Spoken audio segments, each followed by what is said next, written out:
নমস্কাৰ, কি খবৰ? মই অশোক। ভালে আছে না? এই যে গাড়ীত পাম্প দি আছে, পাম্প দি থাকাতে এনেকৈ চাই থাকবা কোনে পাৰে একবাৰ ক'চোন। মোৰ কিন্তু বহুত ভয় লাগে, মানে যেন ব্ৰাজ হৈ যাব বা কিবা হ'ব।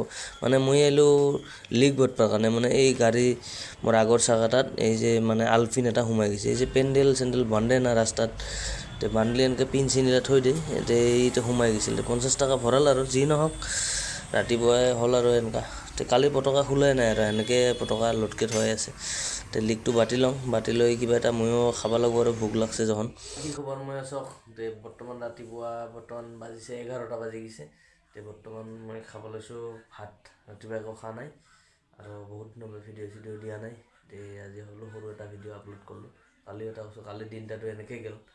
কালি মানে নমিনেশ্যন আছিল, সেনেকৈ আমি গাড়ী ৰিজাৰ্ভ হৈছিল, সেনেকৈ ঘূৰি ফুৰিলোঁ, এনেকৈ এটা ভিডিঅ' দিলোঁ। গোটেই দিনটা সেনেকৈ সময় নাপালোঁ। ৰাতিপুৱা চজনা দালি আৰু অলপ দৈ লৈছোঁ ভাত। মানে এইখিনি গোটেইখিনি কালি ৰাতিৰে বনোৱা আছিল। কালি ৰাতি সন্ধিয়া ভাত অলপ খালোঁ। ঠিক আছে, গুড মৰ্ণিং। গোটেই দিনটা শুভ হওক সকলোৰে, মোৰ লগতে ভালে হওক। ঠিক আছে, বাই বাই।